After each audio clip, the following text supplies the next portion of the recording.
Hello and welcome to a Flipaclip tutorial. For this you'll need to install the Flipaclip app shown here. And when you first install it, you'll be asked how old you are. Try to put in something below 13. I think the reason why it's asking you this is just so that it doesn't show you inappropriate ads in the app. So I'm going to choose age 10, click I accept.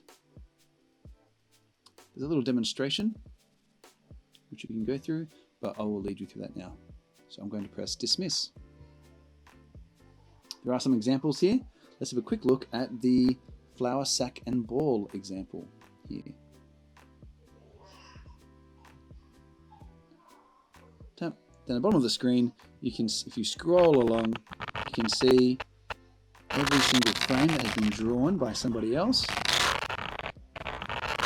And at the very bottom, there's a little red wavy line which shows the kind of audio that is being played at the same time. So let's have a look to see what this looks like.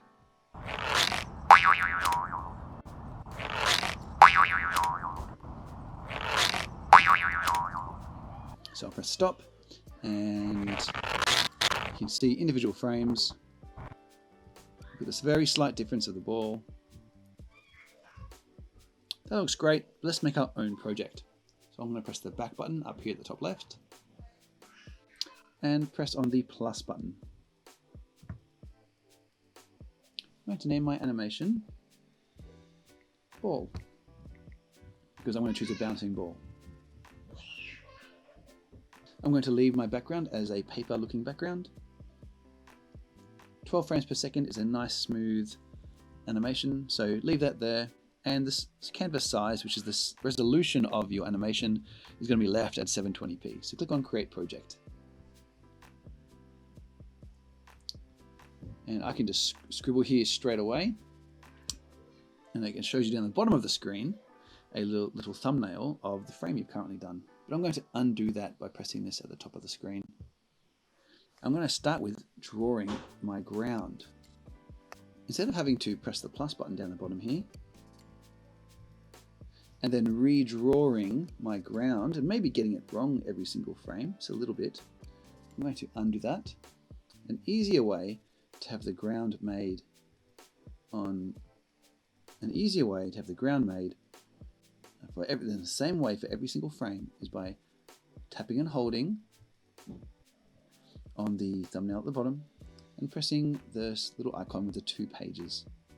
Tap. And then I can press the icon on the far right, which pastes a copy of this to the right. And now an exact duplicate of that frame exists, and I can do it again. And again. I'm going to do that 15 times.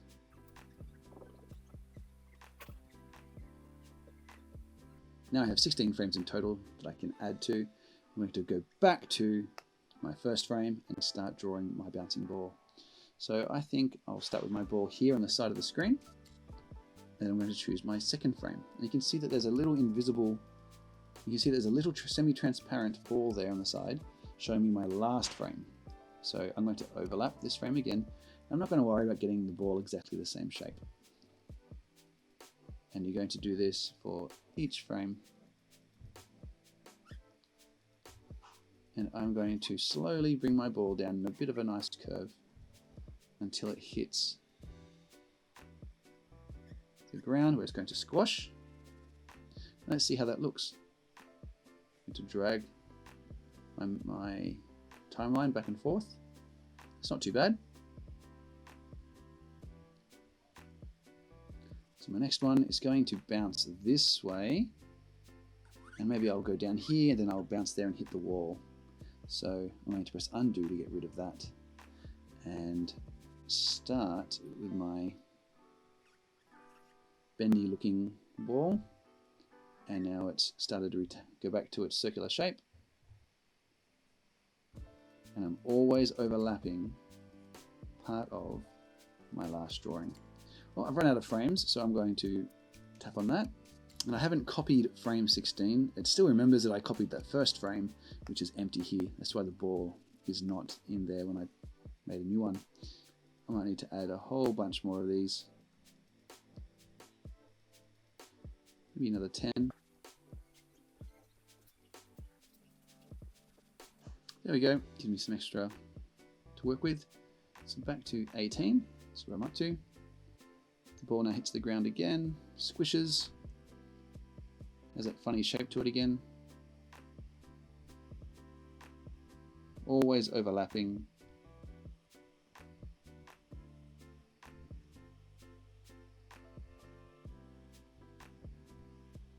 Here's where I think I'll hit the wall, and I'm going to have it explode a bit. Like that. I've run out of frames again, so I'm going to add a few more. This is what we've got so far.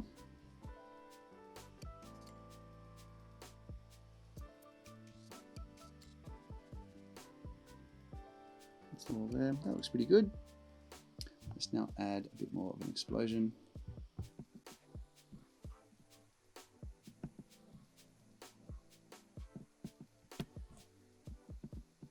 And I'm going to have this fade away to nothing, a bit of dust.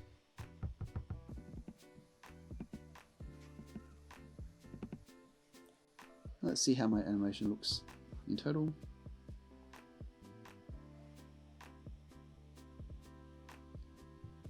Right.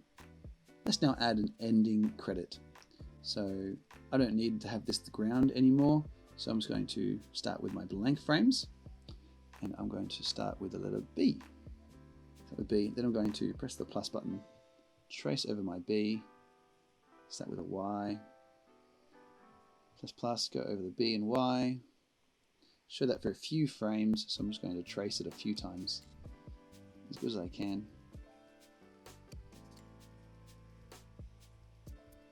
And now I'm going to start writing Evan.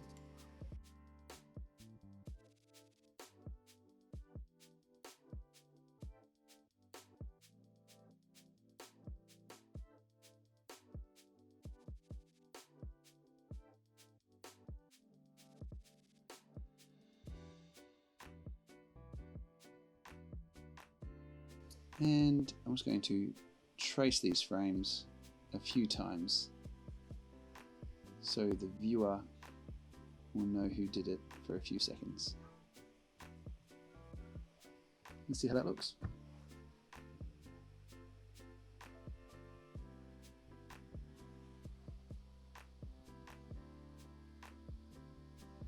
Fantastic. But let's try to get this off of our iPads. I can press those three dots in the corner of my screen here and press Make Movie. You can leave it as the word ball. And because this is the free version of Flipaclip, I will have to leave the watermark on and click on Make Movie. It's going to save it to our camera roll.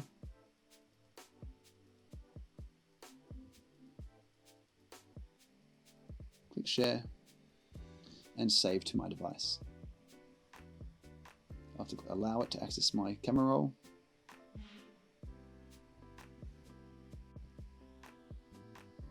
And now if I look at my camera roll, I should be able to see a new video made today.